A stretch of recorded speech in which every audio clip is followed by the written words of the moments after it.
YS Vivekananda Reddy హత్య case కీలక మలుపు తిరిగింది. అప్రూవర్ దస్తగిరి ఆయన భార్య షబానాను విచారిస్తున్నారు కర్నూలు ఎస్పీ విక్రాంత్ పాటిల్. కడప సెంట్రల్ జైల్లో ఈ విచారణ కొనసాగుతోంది.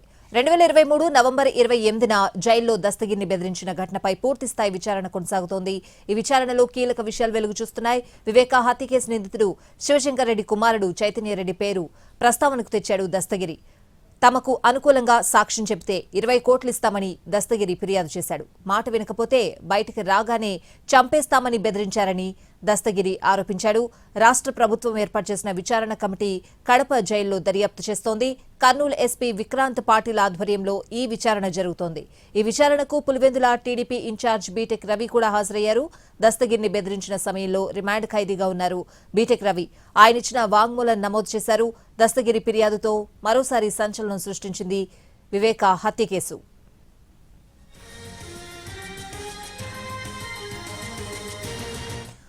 వైఎస్ వివేకానంద రెడ్డి హత్య కేసు కీలక మలుపు తిరిగింది. అప్రూవర్ దస్తగిరి ఆయన భార్య షబానాను విచారిస్తున్నారు కర్నూలు ఎస్పీ విక్రాంత్ పాటిల్. విచారణకు సంబంధించిన పూర్తి అప్డేట్స్ అడిగి తెలుసుకుందాం. మా ప్రతినిధి రమేష్ ఉన్నారు ఫోన్ లైన్ లో. రమేష్, కడప సెంట్రల్ జైల్లో మూడోసారి కర్నూలు ఎస్పీ విచారణ చేపట్టారు. ఎందుకంటే గతంలో వైఎస్ వివేక హత్య కేసులో అప్రూవర్ గా మారినటువంటి దస్తగిరిని 20 కోట్లు ఇస్తాం, తమకు అనుకూలంగా సాక్ష్యం చెప్పాలని బెదిరించినట్లు ఆయన అప్పట్లో ఫిర్యాదు చేశారు. అయితే ఆ అంశం పైన ఇప్పుడు దస్తగిరితో పాటు ఆయన భార్య షబానాను కూడా అటు పోలీసులు పూర్తి స్థాయిలో విచారణ చేస్తున్నారు. అంటే మనం చూసినట్లయితే ఇప్పటికే దస్తగిరి తనపై బెదిరింపులు వస్తున్నాయి, తాను తమకు అనుకూలంగా సాక్ష్యం చెప్పకపోతే చంపేస్తాం లేదా 20 కోట్ల డబ్బులు ఇస్తామని చెప్పి ఆఫర్ చేశారు. వారి నుంచి నాకు ప్రాణహాని ఉందని ప్రభుత్వానికి ఇప్పటికే ఫిర్యాదు చేశారు.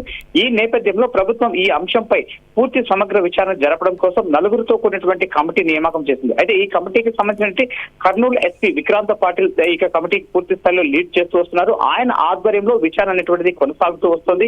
ఇప్పటికి 2 సార్లు సెంట్రల్ జైల్లో ఏం జరిగింది, ఆ రోజు ఎవరెవరు సెంట్రల్ జైలు లోపలికి వచ్చారు అన్నటువంటి కోణంలో పూర్తిగా సీసీ ఫుటేజ్ ఆధారంగా సాక్ష్యాధారాలు కూడా ఇప్పటికే ప్రాథమికంగా సేకరించినట్టు కూడా తెలుస్తుంది. అయితే ఈ రోజు మనం తీసుకున్నట్లయితే అటు దస్తగిరితో పాటు అతని భార్య అయినటువంటి షబానాను కూడా ప్రత్యక్షంగా విక్రాంత్ పాటిల్ స్వయంగా విచారణ జరుపుతూ వస్తున్నాడు. ఎందుకంటే ఆ రోజు సెంట్రల్ జైల్లో ఏం జరిగింది, ఎన్ని గంటలకు దేవిరెడ్డి శంకరెడ్డి కొడుకు సెంట్రల్ జైల్లోకి వచ్చాడు, అక్కడ కలిసిన తర్వాత ఇద్దరి మధ్య ఏ అంశాలపైన ప్రధానంగా చర్చ జరిగింది అన్నటువంటి అంశాలను పూర్తిగా వారు సేకరించినట్టు తెలుస్తుంది. అంతేకాకుండా జైలు బయట అదే రోజు దస్తగిరిని కలవడానికి వెళ్ళినటువంటి షబానాతో దస్తగిరి ఏ అంశాలపైన ప్రధానంగా చర్చించాడు, తమ అడ్వకేట్ కి ఏ అంశాలను చెప్పమని చెప్పాడు అనేటువంటి అంశాలను కూడా వారు తెలుసుకున్నటువంటి పరిస్థితి ఇక్కడ కనపడుతుంది. ఏది ఏమైనప్పటికీ కూడా అటు వివేక హత్య కేసులో అప్రూవర్ గా మారినటువంటి దస్తగిరిపై ఒత్తిడి ఎక్కువగా అవుతుంది. ఆ ఒత్తిడి నుంచి తనకు రక్షణ కల్పించాలని ఇప్పటికే ప్రభుత్వానికి ఫిర్యాదు చేసిన నేపథ్యంలో విచారణ అనేటువంటి కాస్తంత వేగవంతంగా జరుగుతుందని చెప్పవచ్చు.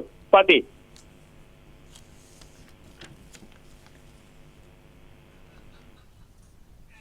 Right Ramesh, thanks for the updates.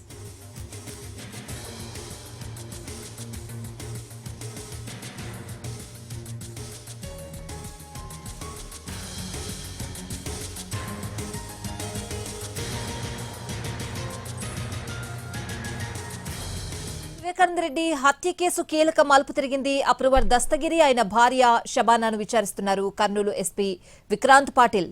Kadapa central జైల్లో ఈ విచారణ కొనసాగుతోంది. 2023 నవంబర్ 28న జైల్లో దస్తగిరిని బెదిరించిన ఘటనపై పూర్తి స్థాయి విచారణ కొనసాగుతోంది. ఈ విచారణలో కీలక విషయాలు వెలుగు చూస్తున్నాయి. వివేకా హత్య కేసు నిందితుడు శివశంకర్ రెడ్డి కుమారుడు చైతన్యరెడ్డి పేరు ప్రస్తావనకు తెచ్చాడు దస్తగిరి.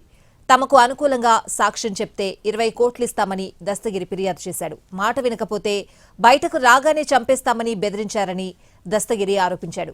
రాష్ట్ర ప్రభుత్వం ఏర్పాటు చేసిన విచారణ కమిటీ కడప జైల్లో దర్యాప్తు చేస్తోంది. కర్నూలు ఎస్పీ విక్రాంత్ పాటిల్ ఆధ్వర్యంలో ఈ విచారణ కొనసాగుతోంది. ఈ విచారణకు Pulivendula TDP in charge B Tech Ravi కూడా హాజరయ్యారు. దస్తగిరిని బెదిరించిన సమయంలో రిమాండ్ ఖైదీగా ఉన్నారు బీటెక్ రవి. ఆయన ఇచ్చిన వాంగ్మూలం నమోదు చేశారు. దస్తగిరి ఫిర్యాదుతో మరోసారి సంచలనం సృష్టించింది వివేకా హత్య కేసు.